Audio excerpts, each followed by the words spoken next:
PM 9,500 crore की घोषणा का आज आकर शिलान्यास उद्घाटन करने वाले अभी मैं जा रहा हूं पटना गोरखपुर वंदे भारत को मैं भी हरी झंडी दिखाऊंगा प्रधानमंत्री के बटन दबाने के बाद।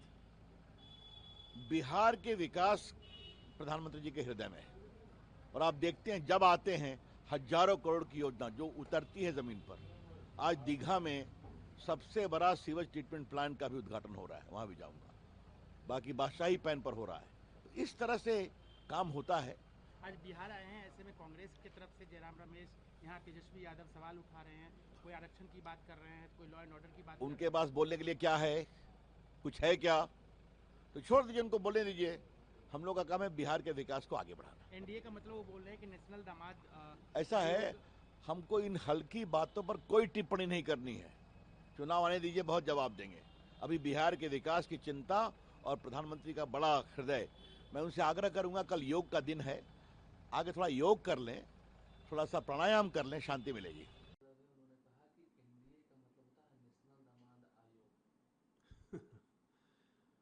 तेजस्वी जी को लगता है अपने घर के दामादों से पट नहीं रही आजकल। मीसा भारती के प्रति उतनी से पट नहीं रही लग रहा है, इसलिए दामादों से चिढ़े हुए हैं।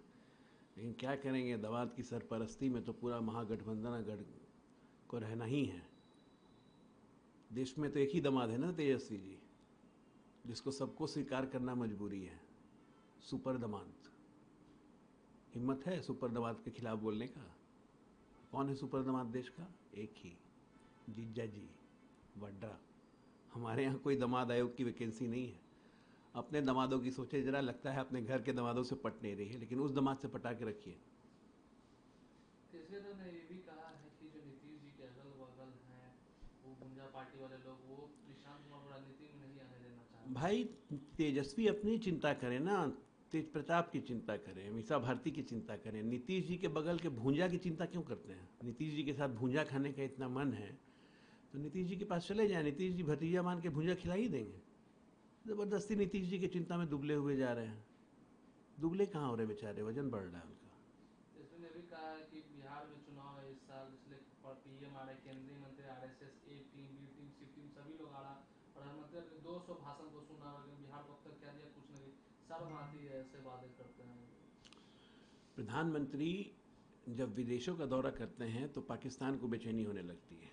और प्रधानमंत्री जब देश में दौरा करते हैं, चाहे बिहार जाएं, चाहे तमिलनाडु जाएं, चाहे कहीं जाएं, तो इस घमंडियों को बेचैनी होने लगती है।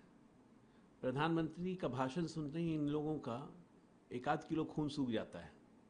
तो हम तो चाहते हैं कि चुनाव के पहले प्रधानमंत्री 10 बार आएँ कम से कम, ताकि जो बचा खुचा खून है, हीमोग्लोबिन है, सब खत्म हो जाएगा। क्योंकि हर प्रधानमंत्री के भाषण से ऊर्जा की ऐसी लकीर निकलती है कि इनका खून सूखता है।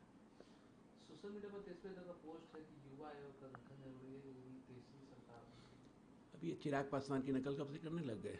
युवा आयोग तो चिराग पासवान बोलते हैं पिछले 7-8 साल से। तेजस्वी यादव चिराग पासवान की नकल कर रहे हैं, बढ़िया है। चिराग को उनको बधाई देनी चाहिए। वैसे युवा आयोग बनना भी चाहिए। आरजेडी की तीसरी पीढ़ी में काफ़ी युवा लोग आ गए हैं अब, चाहे मीसा भारती हो, चाहे अन्य बहनें हों, खुद तेज प्रताप तेजस्वी के यहाँ भी। तो युवा आयोग की चिंता करना लाजमी है। तीसरी जनरेशन का भी तो कुछ सोचना है लोग को। सब तो परिवार ही के लिए है, अच्छी बात। कल प्रधानमंत्री बिहार आ रहे हैं, सिवान आ रहे हैं। देखिए, प्रधानमंत्री जी बिहार आ रहे हैं और हर बार बिहार में आते हैं तो बिहार को कुछ तोहफा देते हैं और बिहार से उनका लगाव है। स्वाभाविक है, चुनाव है और हमारे सुप्रीम लीडर हैं तो आ रहे हैं। जब आते हैं तो कार्यकर्ताओं की एनर्जी 10 गुना बढ़ जाती है और उस एनर्जी का उपयोग हम करते हैं।